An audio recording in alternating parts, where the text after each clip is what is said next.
মারা গেছে? কহ হুজুর আমার স্বামী মারা গেছে, 16 বছর হয়ে যায়, কেউ আমার কোনো খবর নিতে আসে নাই। আজকে আপনি 16 বছর পরে আমার স্বামীর কবরের খবর নিতে আসলেন। হুজুর কে গো আপনি? আপনার পরিচয় জানতে চাই। ডাক দিয়া কয় আমি হইলাম দামেস্কের মসজিদের ইমাম সাহেব। হুজুর আমার স্বামীর মুখে আপনার কথা আমি বহুত শুনছি। আরো জোরে। হুজুর কেন আসছেন? হুজুর কয় মা আপনার স্বামীর এমন কোন গোপন আমল আসেনি যে গোপন আমলের কারণে আল্লাহ আপনার স্বামীরে মাফ করে দিব? মারহাবা কইবেন না? মহিলা ডাক দিয়ে কয় হুজুর না, আমার স্বামী ছিল একজন কাঠুরিয়া, জংলায় জংলায় কাঠ কাটতাম। হুজুর আপনি আমার জিজ্ঞাসা করেন আমার স্বামীর এমন কোন আমল আছে কিনা যেটার কারণে আল্লাহ আমার স্বামীরে মাফ করে দিবে। হুজুর গো, প্রাণের হুজুর একটু অন্তরে কানটা লাগে শুনেন। আমার স্বামীর এমন কোনো ভালো কোনো নেক আমল ছিল না, তবে আমার স্বামীর একটা নেক আমল ছিল, যেটা আমল কিনা আপনি ভালো জানবেন। আমার স্বামী ছিল পেশা একজন কাঠুরিয়া, জংলায় জংলায় কাঠ কাটতো, বাজারে বিক্রি কইরা সন্ধ্যাবেলা এই কাঠের টাকা দিয়া চাউল আনতো, জব আনতো, আটা আনতো, আমার দিত, আমি পাকাইতাম। আর আমার স্বামী ওযু বানায়া, গোসল বানায়া, আমার স্বামী ওযু গোসল বানায়া উনি নামাজের মুসল্লাটা বিছাইতেন, আল্লাহর কোরআন শরীফটা হাতের মধ্যে নিতেন। হাতের মধ্যে নিয়া আমার স্বামীকে দেখতাম কোরআনের দিকে তাকায়া তাকায়া আমার স্বামীর চোখের পানিগুলা ঠপ ঠপ করে ছেড়ে দিছে। হুজুর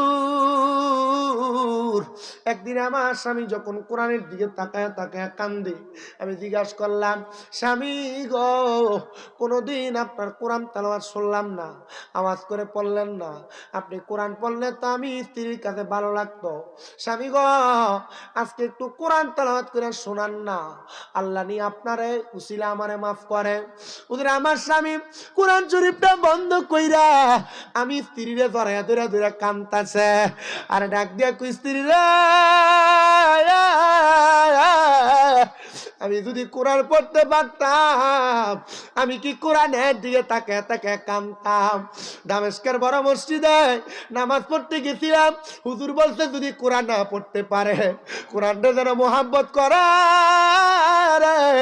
আরে কোরআনের দিকে তাকে তাকে যদি কান্দে আমার আল্লাহ তাআলা এই কোরআনের বরকতে মাফ করে দিব। জানি না রে এই উরুকান্দি এলাকায় এই জামতলি বাজারে কে জানি তারা আল্লাহর কোরআন পড়তে পারে না, কোরআনের দিকে তাকে তাকে কান্দে। যুবকরা, মুরব্বী বাবাজিরা, পর্দারের মা, কোরআন যে পড়তে পারো না অন্তরে কি একটু মায়া লাগে না? কোরআন যে পড়তে পারো না মনে কি একটু দরদ লাগে না? একটু ডর লাগে না? এই কোরআন যে খোদা নাজিল করছে, ওই খোদা যদি তোমার প্রশ্ন করে, তোমার যদি পাকড়াও করে, জবাব দিতে পারবা না রে, জবাব দিতে পারবা না, জবাব দিতে পারবা না। মহিলা কই হুজুর আমার স্বামীর এটা একটা ভালো কাজ ছিল, কোরআনের দিকে তাকে তাকে কান্ত। আল্লাহর বুজুর্গ বান্দা ওই ঘরের সামনে থেকে চলে গেছে, সামনে থেকে যাইয়া আল্লাহর ওই বুজুর্গ বান্দা নামাজের মুসল্লাটা বিছাইছে, 2 রাকাত নামাজ আদায় করছে। নামাজ আদায় করে মুরাকাবা করে। আরে প্রিয় মুসলমানেরা, তোমরা যারা মুরাকাবা করতে জানো না, আমি আপনাদের উদ্দেশ্যে, পর্দার আড়ালে আমার অনেক ভক্ত মহিলারা আছে, আমার সোশ্যাল মিডিয়ার মাধ্যমে দেশ বিদেশের অনেক ভক্তবিন্দুরা দেখে, যারা মুরাকাবা করতে জানো না, আমি তোমাদের উদ্দেশ্যে মুরাকাবা শিখাইতেছি, একটু মনোযোগ দিয়া শুনবা। মুরাকাবা যদি করতে হয় কমপক্ষে 3 মাস কোনো হারাম খাবার খাওয়া যাবে না, 5 ওয়াক্ত নামাজ কাজা করা যাবে না, তাহাজ্জুদ নামাজ ছাড়া যাবে না। মুরাকাবা যদি করতে চাও আল্লাহর দরবারে চক্ষু অবনত করে রাখবা। মুরাকাবা যদি করতে চাও ভালো ভালো নেক আমল করবা। মুরাকাবা যদি করতে চাও গুনার কাম থেকে বেঁচে থাকবা। এরপরে ওযু বানাইবা, আসরের নামাজের পরে, মাগরিবের নামাজের পরে, এশারের নামাজের পরে, গভীর রজনীতে ঘরের একটা কন্যারে নামাজের মুসল্লাটা বিছায়া চক্ষুটা বন্ধ কইরা আল্লাহর দরবারে ধ্যান করবা, চুপ করে থাকবা, প্রথম প্রথম অন্ধকার দেখবা, যখন মুরাকাবা করতে করতে তোমার অভ্যাস হয়ে যাবে গো, তখন তুমি চোখ বন্ধ করবা উলুকান দিতে, আমার আল্লাহ তাআলা তোমার মুরাকাবার ভিতরে তুমি পাগলার মদিনা পৌঁছায়া দিবে।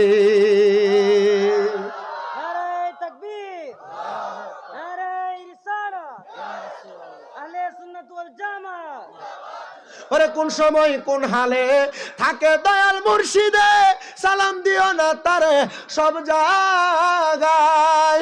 ওরে থাকে যদি ভক্তি কইর চরণ বসি, কে জানে কার ভাগ্যের বিশ্বাস ভক্তি থাকিলে ভক্তি পাইবা মুক্তি সব জায়গায়। আরে বিশ্বাস ভক্তি থাকিলে ভক্তি কে জানে কার ভাগ্যের হয়।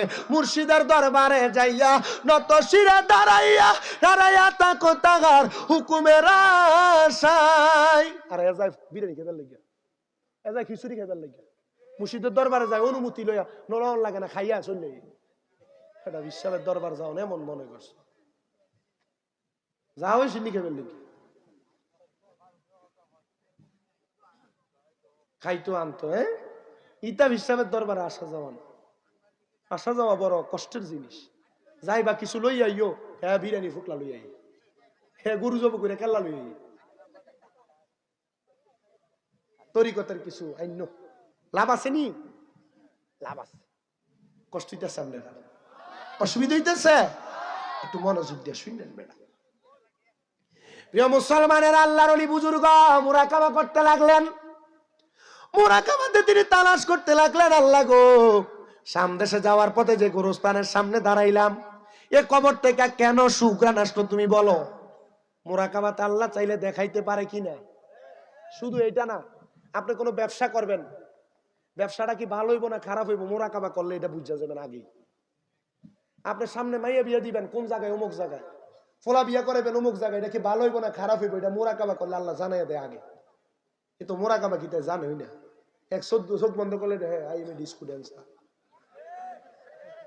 কথা কয় না, চোখ বন্ধ করলে দেয় সুন্দরী সুন্দরী ফুরিয়ে আইনি, চোখ বন্ধ করলে দেয় লোকের বাড়ির ভাবি, চোখ বন্ধ করলে দেয় শাস্তাগঞ্জে আর ইন্ডিয়া আটার সময় যে ভিডিও দেওয়া যায় এইটা, ঠিক কিনে এটা মুরাকাবা কয় না বেটাই, মুরাকাবা বড় শক্ত জিনিস, বলা হয় না আসে, এটা বুঝে না তো, এই বুড়া বুঝছে। প্রিয় মুসলমানেরা মুরাকাবাতে দেখা দেয় কে? হুজুরে কও না, দেখা দেয় কে? আল্লাহ কি দেখান দেখায় শুনো। উনি যখন মুরাকাবা করছে আল্লাহ তার কবর থেকে গ্রান্ডা আইলো, কোন আমলটার কারণে আমি করতাম আমারে কও আল্লাহ। মুরাকাবা কইরা চোখ বন্ধ কইরা রাখছে, হঠাৎ করে দেখে সাদা রঙের পোশাকওয়ালা একটা লোক মুখে ঘুমটা দেওয়া তার সামনে আয়া মুরাকাবার ভিতরে তার মাথায় হাত বুলিয়ে দিতেছে, মারহাবা করে জিজ্ঞাসা করতেছে কে আপনি গো, আপনার পরিচয় কি? আমারে তুমি চিনো না, যার কবরের কাছ থেকে সুগান পাইছে আমি তো সে ব্যক্তি। তুমি না জঙ্গলে জঙ্গলে কাঠ কাটতে বেড়া, তোমারও তো সুন্দর জামা কাপড় ফাইলে কু মারহাবা করে। আমি আগে আবায়া লাগাইতাম না, আমার এক ভক্ত আখাউড়া জয়নগর বাড়ি, আমার কাছে হুজুর আপনার কাছে মুড়ি দিতাম, তাই এটা অনলাইন থেকে হুজুর আমি খুব শখ করে আপনার লেগে এটা আনছি। আমার এই স্টেজে গত কয় তারিখ যেন পড়াই দিল, 23 তারিখ। এরপরে আমি এমনি এইগুলো ফরি কম, আমি চিন্তা করি আমি হয়তো যোগ্য না, পড়তাম, পরে থেকে হুজুর আপনি ফললে আমি খুশি হইতাম, এরপর থেকে পড়ি।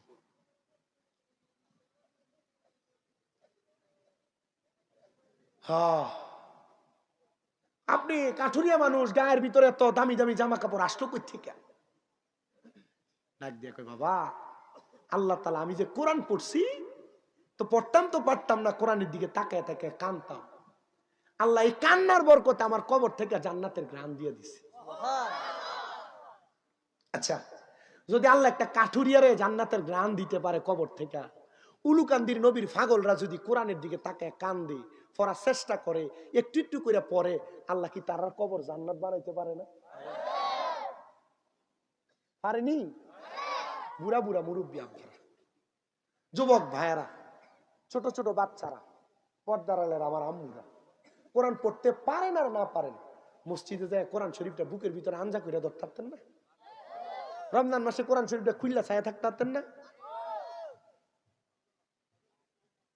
আর মসজিদের হুজুরের কাছে আলিফ বাত্রা কায়দা লইয়া যাইবেন, শিখলে কি গুণ হইব?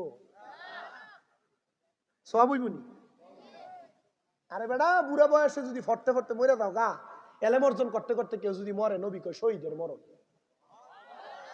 এলাকার 5-10 জন বুড়া দেখ লোকে বইয়ে বিড়ি ভালোই খাইতারো, এলাকার 5-10 জন মুরব্বী বইয়ে টিভি ভালোই চাইতারো, এলাকার 5-10 জন মুরব্বী কি মসজিদের ইমাম সাহেব আর মুয়াজ্জিন সাহেবের কাছে দেখ কইতারো না, হুজুর আমার কোরআন শরীফটা শিখিয়ে দেন না, এটার বেলা বড় বইতালি শুরু হয়ে যাবে। হ্যাঁ ঠিক কইতেছ, মাইল লাগাবো কে যদি কোরআন পড়ে? আব্বাজি, হ্যাঁ বাবা, ওই কবর আল্লাহ তাআলা সুরান তৈরি করে দিছে। আচ্ছা, আপনাদের অনেকের মা বাপ মরে গেছে না? কার কার মা নাই অথবা বাবা নাই হাত তোলেন, হাত নামা। আব্বা, এ আপনার মা বাবা আপনারা কামাই করে খাওয়াইতে যায় কোরআন পড়তে পারে নাই, কোরআন শিখতে পারে নাই, মরে গেছে, কবরে গেছে। আচ্ছা, আপনার কি দরকার না ওই আম্মা আব্বার কবর একটু জান্নাতের ব্যবস্থা করা?